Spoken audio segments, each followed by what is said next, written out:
nice room, good crowd to have. Thank you guys for having us, and thank you guys for coming to the event. As Matt told you, I'm going to tell you about digital signatures and e-signatures. A lot of people think those are the same thing, so that's kind of the joke in telling you about it. A little bit about myself. I was a practicing attorney before I joined PSPDFKit, and our company basically provides mobile SDKs. Recently we went into web, so technically not mobile anymore, but a software development kit, so if you need to view, edit PDFs, whatever, in an app, that's what we do. So yeah, whenever you give an attorney talk, you have to start with these wonderful disclaimers that everybody hates, but as you guys know, this is not legal advice. If you guys have any questions, please contact an attorney and let's move on. All right. So the overview of what I'm going to talk about today, it's not going to be nearly as technical as other talks. It's probably going to be more baseline because I'm not an engineer. I'm going to start first with just a brief history on signatures, tell you what an e-signature is, what a digital signature, and specifically with PDFs, what a digital signature is, and then what's the current landscape. And I'm going to give you a little bit of the US mostly, but also the EU, because my company is based in Vienna, Austria, but also because I think they're a little bit ahead on the legal framework with signatures. So a little bit brief history of signatures. The Romans were actually the first ones known to use signatures as a written text. Obviously, we know seals. This was done during the era of Valentine III in 439 AD. But the first person that was actually known as a nobleman in Spain, El Cid, when he gave a donation to the Church of Valencia, or the Cathedral of Valencia, and that's actually a signature, which it's supposed to read Ergo Rodrigo, which it doesn't look like that to me, but I guess that's what it says. The big thing that happened where signatures really came into play was in 1677 with the Statute of Frauds. You might have heard this. It's an English law that was put in place and adopted in the U.S. Via common law, but it basically said that there's these certain things that require signatures to be valid. So the big ones were like sales of land, agreements for an executor, so that's like if somebody dies, marriage promises, contracts that couldn't be performed in a year, so if it took over a year, you had to have it in writing with a signature, and ultimately promises to pay debt had to be in writing with the signature. We'll talk about Statute of Frauds more. But in 1776, this great document that we can see in the rotunda was signed by probably the most famous signature that we know around here, John Hancock, when he signed the Declaration of Independence. And then finally in 1954, there was a proposed draft of what's called the Uniform Commercial Code, or the UCC, that ultimately had a Statute of Frauds provision put in there for anything of the sale over $500.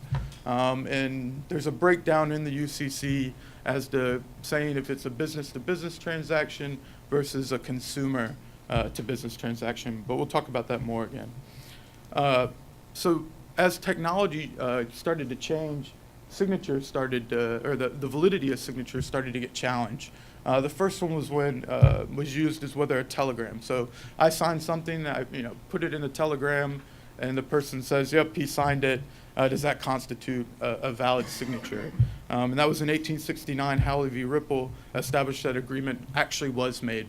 And then in 1980s, we all know the fax machines. I'm a child of the 80s, so I remember fax machines. They became a rise, and a lot of people just faxed orders or faxed contracts. And the question ultimately came again, is this actually a contract if somebody faxes it over with their signature on it? And so most U.S. courts started saying, yeah, this is actually a signature, it constitutes an agreement, this works. Finally, in 1999, another group came together and formed what was called UETA, or the Uniform Electronic Transaction Act. The big thing here is that these are proposed statutes for states to ultimately enact in the U.S. because we have the federal system where you have the federal system, and ultimately states have their own system. So UETA was ultimately used as a gauge for a bunch of states to adopt, and statutes that they could adopt in their individual states to deal with uniform or electronic transactions.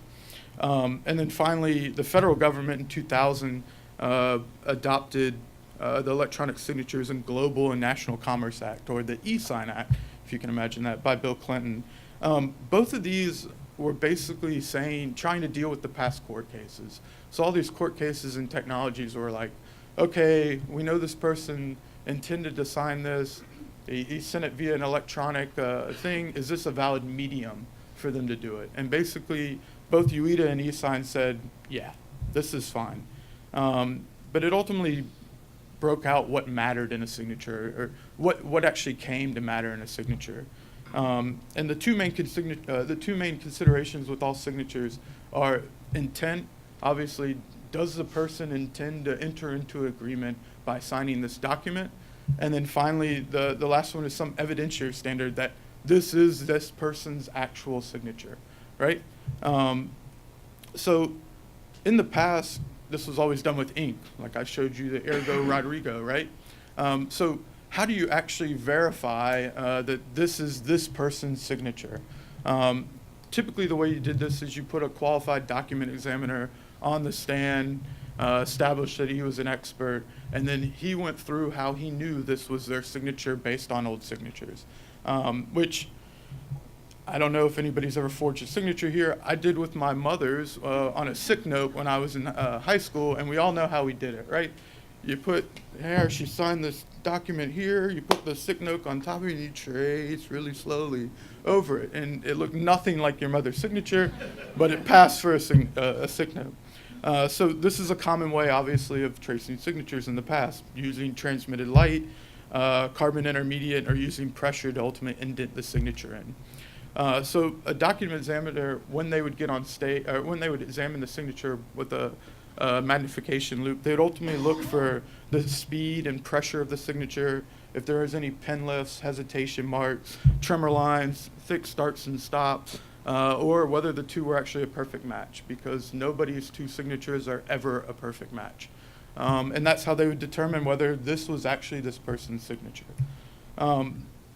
So kind of moving on, what is an e-signature? We've all heard this, we all used it, we all know what it is in some sense, but I don't think people realize how broad of a definition of e-signature, or what an e-signature is. So EIDAS, which is the EU version of this, described an e-signature, or electronic signature, as data in electronic form, which is attached to or logically associated with other data in electronic form, and which is used by the signatory to sign. So yeah, this is a super broad definition, and it can be anything from checking a box. If you agree to this, check this box. Check the box, click consent or submit. It can be anything as put your initials here, type your name here. It's literally the broadest definition. It can mean a lot of things. So obviously, this constitutes a problem we talked about before, if we're ultimately talking about intent and ultimately trying to verify whether this is a person that actually did it. So anybody could have checked the box. How do we know that was that person that checked the box? So most jurisdictions have come up with either an advanced or what they call qualified e-signatures that kind of tacks on more requirements for it to be valid. So the common elements of an advanced e-signature is that the signature has to be uniquely identified and linked to the signature. They must have sole control of the private key that was used to create the electronic signature. The signature must be capable of identifying if its accompanied data has been tampered with. And ultimately, if the signature or the data has been tampered with, then it needs to be invalidated. So yeah, what is a digital signature? I just told you what an e-signature was. Most people think digital, electronic, those words go hand in hand. And in fact, a digital signature is quite different, but it is an electronic signature, so there's a confusing thing. So a digital signature in general is a mathematical scheme that's used to essentially authenticate a digital message or a signature, right? So the three key elements, and again, these will sound like I'm echoing myself, but a valid digital signature gives the recipient reason to believe that the message was created by a known sender, known as authentication, that the sender can't deny having sent the message, so non-repudiation, and then ultimately that the message wasn't altered in transit, so there's some integrity associated with it, right? And the best way to describe this or think about this is think of a digital signature as your digital fingerprint, right? And ultimately, digital signatures use what's called a public key infrastructure, PKI, is a technical term to ultimately provide the highest level of security and universal acceptance when it's created. And here's the real kicker. It's really just a technical implementation of electronic signature. So in a PDF, a perfect example is, I'm sure you guys have had a tablet, or maybe you've used Square or something like that, where you've signed with your finger on a tablet. That is not a digital signature, most likely. Whereas if you have a PDF that's in a form, and ultimately you sign it and it stamps it, is generally the term, that's more likely to be a digital signature. So trying to give you guys kind of what we call a wet ink signature would be the one where you sign with your finger or a stylus, versus a digital signature that's actually created by, through, which I'll tell you the method here, but created by the actual device and stamped on there. So yeah, let's run through the current legal landscape before I ultimately get to how digital signatures work in PDF, since, hey, we're at a PDF conference, right? So yeah, the current legal landscape, let's talk about US UETA and eSign Acts and kind of dive into them a little bit more. Both of them, again, we're trying to establish that you can use an electronic means to enter into an agreement. And basically that the objection in court couldn't be, well, they used a computer to enter this agreement. They can't do that. It's not a valid medium. So the two laws basically said no contract, signature, or record shall be denied legal effect solely because it's in electronic form. And a contract relating to a transaction cannot be denied legal effect. Again, same thing, sorry. So again, this was in 2000, turn of the century, so this may be a little bit outdated now, but this was a huge deal, especially during this time. So both acts put four major requirements, or four major things that they went to. It had to show the intent to sign, consent to do business electronically, association of the signature with the record, and that record could be retained. And we'll dive into each one of those because they're important. So like a wet ink signature with the intent to sign, both parties must actually intend to do business. This is the key of any agreement. If a person is coerced, or if a person has undue duress to ultimately sign something and they didn't intend to sign it, it's the basis of every agreement. There wouldn't be an agreement. So the person or the parties have to actually intend to enter into agreement and intend to use an electronic method to do this. So I kind of already went over this, but the U.S. laws really focus on the validity of the medium, not necessarily both the intent to sign and the validity of the medium, not the evidentiary side of it. So consent was the clearest one. Both parties must consent to do business electronically. The big difference here is, again, that business-to-business transaction versus that consumer-to-business transaction. So with the business-to-business transaction, both parties are considered more sophisticated, kind of knowing what they're doing, so the bar is actually really low to actually be able to look, and they can look into the circumstances surrounding how the transaction happened to determine whether that actually constitute consent. Whereas with the consumer, they actually put out what they called UETA consumer consent disclosures, and basically you have to give these to them. The person has to affirmatively agree to use this electronic record, and they can't withdraw their consent before signing. So this is with consumers. So these are keys. If you're doing anything with non-business parties, this is good to know. Finally, it's the association of signature. Basically, that they have to, whatever system captured the signature, it has to put it in a record, and ultimately the record must reflect how the process was done to create the actual signature, and ultimately keep track of the person, be able to have it for each party. So each party has a record of how the signature was created, when it was created, and ultimately this thing that shows that this was done electronically. Obviously, retention is huge with electronic documents, and this is another another thing put into the law, that it had to be done in a retainable format. And what do you know, PDF is probably the best way to do this. It's by far the best file type to be able to do electronic signatures. So yeah, some further considerations with the U.S. So these laws are minimum requirements. The federal law especially, there's a lot of agencies that you have to go above and beyond when you do documents with them. But so the reason this is this is set out as a minimum, is to know that just because you do these, you may have to also look and see if there's other things you have to do to have a signature be valid. And then again, they primarily focused on the medium and not so much on the actual evidentiary issue of, do I know this is the person that's signing this? So again, the additional considerations, like the FDA is one off the top of hand. They have a whole entire directive as far as if you want to submit documents to them and sign them that you need to have. But most of them try to deal, most of these extras on top try to deal with the evidentiary issues. So they're ultimately dealing with accuracy, reliability, protection. Can you limit who actually has authorization to the digital signature, the document? And then is there some sort of audit log? Like, how detailed is the audit log of when these documents were created and signed? So quickly in the EU, how many people are from outside of the US or in the EU here? Yay. Sorry. Being an American that deals in the EU all the time, it's it's most of the EU, especially Germany and Austria, are very statutory systems, whereas the US, it's a very common law, case-driven thing. So one of the things that happens with the statutory system is sometimes they can wait and be ahead of the game.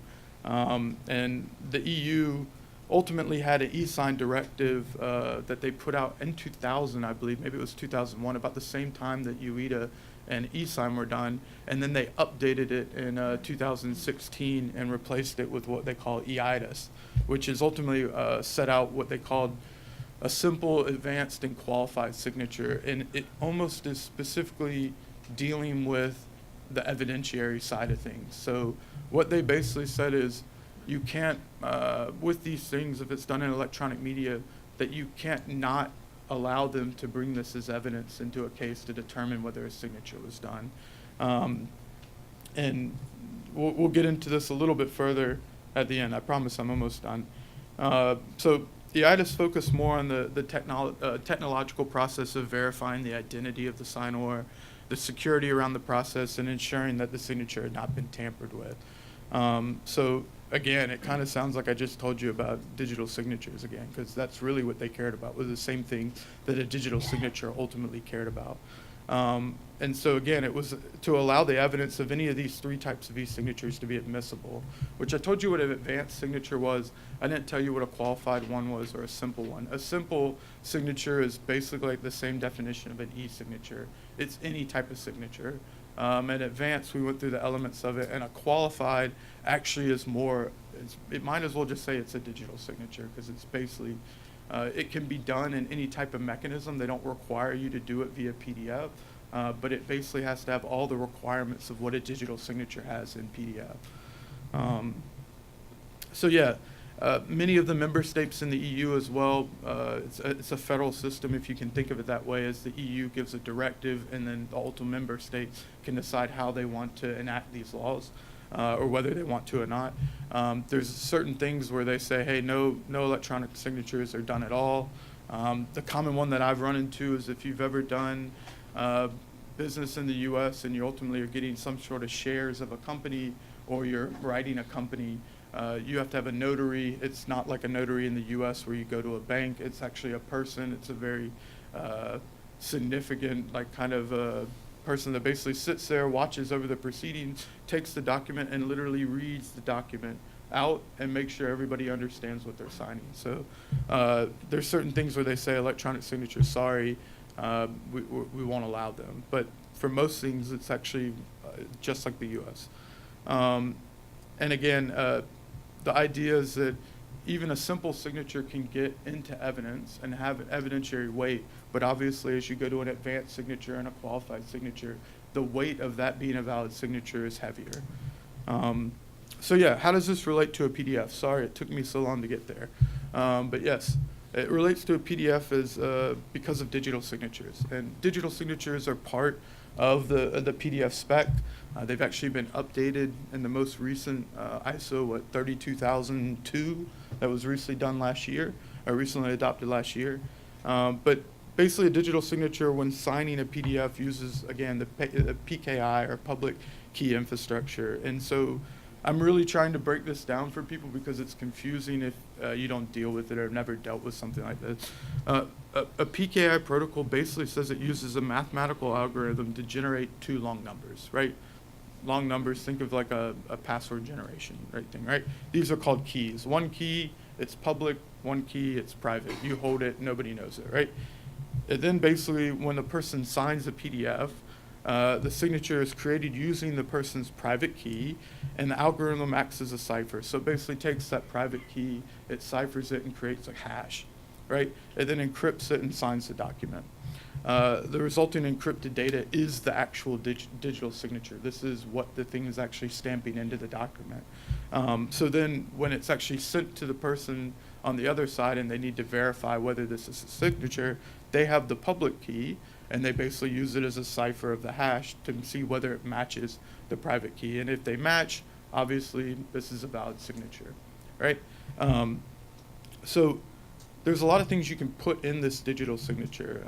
Most of the time it's everything. You can put your initials, you can put your actual written signature, an image of a written signature in there. But you can put things like the time it was done, the IP address of the person, when they signed it. There's a million things you can put in here, but some other things that recently been done is you can put, if a person's using a stylus, what type of stylus are they using, the pressure sensitivity of them using that stylus, the touch radius of them, the time it took them to start the signature and end the signature. I mean, it literally goes on and on and on that you can store in this to make sure it's, add to the validity of the evidence if it were ever to be challenged. So here's a nice little diagram kind of trying to show you guys this. You have an unsigned document. There's a hash algorithm. That was that mathematical algorithm. I told you it creates a hash. It's encrypted. It's then digitally signed. It's then validated. So you go back, the digitally signed a document you have, you decrypt it with the public key. It gives you the same hash algorithm as that was created with the private key. Then we have a valid signature. Now, giving to the next talk a little credit here, this is essentially blockchain. It's essentially some version of creating blockchain, which will be talked about. So this could be done via blockchain if you wanted to. So you could come up with PDF coin and be signing digital signatures everywhere if you wanted to. But so yeah, obviously when a person does a digital signature, they want some validity that this is a secure signature and that hasn't been tampered with. So the way the PDF did this was they created what they called certificate authorities, which is a whole entire list of certificate authorities that Adobe has put out that says these people are the certificate authorities that you can trust. And what these people do is they give you what's called a digital certificate that ultimately says this is your public key. This public key associates with John Doe, and it's valid. So if you use this public key and it matches up in the signature, that you know that John Doe signed this document. And they're kind of used as a guarantor, if you want to think of it that way. It's like, hey, my guarantee that this person is this third party over here. Side note about this, and not getting into this too much. I'm sure most of you guys know of DocuSign or have heard of DocuSign. In the U.S., they're the largest certificate authority. More signatures are done via DocuSign electronically than any other version, and they're not on this list of a certificate authority. So you can kind of see maybe it's breaking down, or maybe it's not as good as it should be. But again, the digital certificate contains the public key for the digital signature. It identifies the person with the associated key. That is a guarantor. It's valid for a limited time, and it must be issued by a trusted authority, right? The big thing is that both parties have to agree to use this certificate authority. That can be huge. So if you guys both don't agree to use this person, then it doesn't work. So yeah, what was updated in the PDF spec, and this is called, I'm probably going to pronounce this wrong, as PAEDIS. This is essentially the PDF spec trying to update with these digital certificate authorities and essentially the validity of these digital certificates. So the big question is, the big problem you ran into with the old spec, right, was I have a digital signature, I sign it, and now I go look 10 years later and the certificate's expired. Well, do I know whether that certificate was valid when it was signed? There's no way to track what, or digital certificate is compromised in July, document was signed in January, they realized in July it was compromised in April, right? Or they realized in July that it was compromised last December. How do you know that that document when it was signed was valid?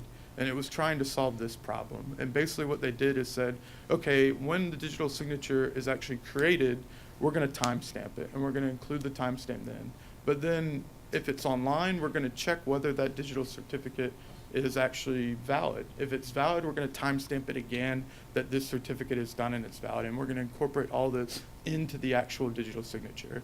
If it's offline, we're going to wait until whatever's online that it can actually do it. So maybe the dates are later. And then later, 10 years ago, I can look back and say the digital signature was created here, and it was verified with the certificate authority that it was accurate here. Therefore, I know that 100 years from now, this was a validly signed agreement. And it's actually one of the big gaping holes, I think, in digital signatures, and something that I think it's very good that it got into the spec.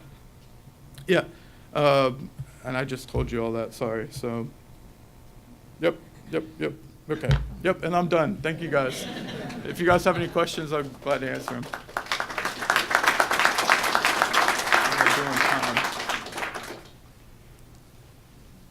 Yes, go ahead.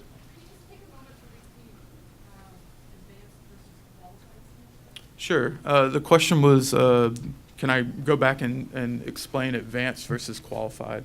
So yeah, real quick. So yeah, an advanced signature, it says that think of these as baseline as in specificity, simple, advanced, qualified. They kind of build on top of each other. So an advanced signature, advanced e-signature, the signatory has to be uniquely identified and linked to the signature. They must have sole control of the private key, and they must be capable of identifying it. The company data hasn't been tampered with, and in the event the data has been tampered with, it's invalid. So then a qualified signature basically says that this has to be done with a medium, so a digital medium, and that it actually has to, it basically has to, and I'm probably not going to say this correctly, so it basically says that if you use PDF, let's say, and that's the system you use is this PDF system to create a signature, and it has a record retention in with that signature, then that's considered qualified.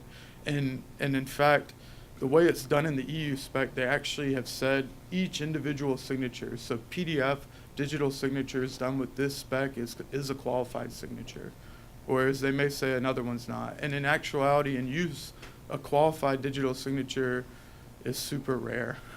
As in, like, it's not, advanced signatures in the EU are much more common, and they're because it's seen as enough, right? And to go above and beyond is, what's the point? But there are systems available, and they have a section of the law written in case that these would be used. So I'm sorry, I probably caused more confusion with that than answering the question. Yes, sir. You mentioned FDA had a different way of doing things. Mm-hmm. Does that mean they are ahead of the pack, or that there simply isn't a US standard that they should be following? So part of this is just, part of this I think is really understanding how US law works in the federalist system. So, if a federal law says this is the baseline thing, you can always put more things on it. You can't put less. So I think the way it works in the agency system is the FDA has said, especially it deals mostly with like drug studies and things like this, that they said, no, we need to, this is a long out process of them submitting these documents. We need them to be signed, but we need to know what happens throughout this long out process, because maybe it needs 10 people to sign it, right? And we need to know that only these 10 people have access to this document, because these are the only 10 people that can verify that this group is actually accurate. So I think really what it's doing is saying, no, in this use case, we have extra things that matter here, and the baseline standard isn't good enough. And so I think it's more seen, and this happens, I'm sure, aviation is another standard where I'm sure they have different protocols that are just because it's seen as a higher standard, whereas the law is meant to be everything. dealing with any type of transaction on a, foreign government or a domestic basis on the federal level. Yeah, Time for one more question. sure. I see a couple. Sorry, go ahead. Okay, how does PDFA fit in? So if I want to archive a signed document or sign an archive signed document or the other one, how does that work? So the question was, how does PDFA implement into this if you wanted to archive a signed document? I'll be the first one to say I don't know. I'm sorry. Yeah, go ahead. PDFA works very well with signatures, so there is only one provision that the visible part of the signature is what you can see by the rules of PDFA. So the visible part has to comply with every other rules for color or something in PDFA. But other than that, the perfectly fine signing. And then there is another thing that you have to take into account. You will have to first convert to PDFA and then sign, because if you will choose conversion afterwards, you will have to be validated. Thank you, guys. I believe we're out of time. Thank you. Legal talk's really hard to deal with, so I appreciate you guys staying awake. Thank you.